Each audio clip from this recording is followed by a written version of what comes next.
এদিকে কাকুরগাছে তৃণমূল কর্মী অভিজিৎ সরকারের খুনে চার্জশিটের নাম উঠতেই পরেশ পাল কর্পূরের মতো গায়েব হয়ে গিয়েছেন। বেলেঘাটার তৃণমূলের বিধায়কের ঘনিষ্ঠরা এক একজন এক এক রকম কথা বলছেন। এক ঘনিষ্ঠ নেতা তিনি একরকম বলছেন, নিরাপত্তারক্ষী তিনি আবার আর এক রকম বলছেন। কোথায় গেলেন পরেশ পাল? এত দাপুটে নেতা, তার টিকিটিরও খোঁজ মিলছে না। আশ্চর্য।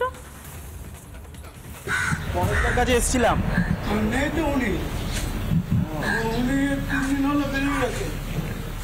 তিন দিন নেই দাদা? কি সকাল থেকেই নেই দাদা?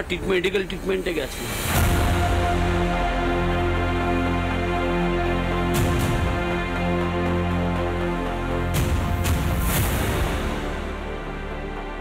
কার কথা ঠিক, নিরাপত্তারক্ষী না তৃণমূল নেতার? কর্পূরের মতো উবে গেলেন পরেশ পাল। পরেশ পাল কেন সংবাদ মাধ্যমকে এড়িয়ে এড়িয়ে চলছেন, এই প্রশ্নটা বড় হয়ে দাঁড়াচ্ছে। ২১-এর বিধানসভা ভোটের ফল প্রকাশের দিনই খুন হন কাকুরগাছির বিজেপি কর্মী অভিজিৎ সরকার। তারই তদন্ত ভার হাতে নিয়ে দ্বিতীয় সাপ্লিমেন্টারি চার্জশিট পেশ করেছে সিবিআই, যেখানে নাম রয়েছে বেলেঘাটা তৃণমূল বিধায়ক পরেশ পালের। কিন্তু কোথায় তিনি? এটাই হচ্ছে পরেশ পালের বাড়ি এবং এখানেই তিনি থাকেন। আমি আরেকবার একটু কথা বলবো। দাদা আছেন? না, নেই। কবে থেকে নেই? মঙ্গলবার দিয়ে নেই। কোথায় গেছে জানি না, কিছু বলে যায়নি।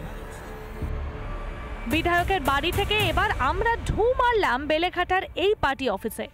এখানে কি দেখা মিলবে পরেশের? এটাই বেলেঘাটায় পরেশ পালের পার্টি অফিস। পরেশ পালকে গতকাল থেকে টেলিফোনে যোগাযোগ করা হলো, পাওয়া যায়নি।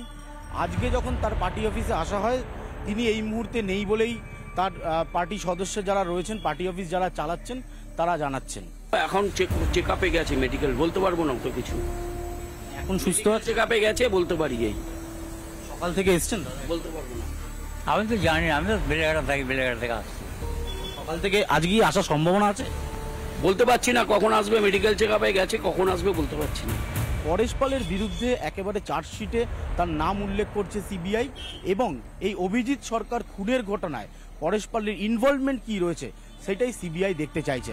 এখন সিবিআই যদি পরেশ পালকে তলব করে, তিনি সহযোগিতা করবেন কিনা সেটা দেখার রয়েছে। গ্রেফতারির ভয় পাচ্ছেন কি তৃণমূল বিধায়ক? অশনি সংকেত পেয়ে কি গা ঢাকা দিলেন? অনুপম পাত্র রিপোর্ট, রিপাবলিক বাংলা।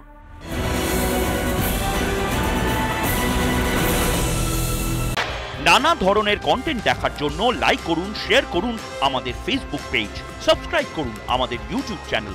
পাশাপাশি অন্যান্য ব্রেকিং নিউজের জন্য অবশ্যই চোখ রাখুন রিপাবলিক বাংলায়।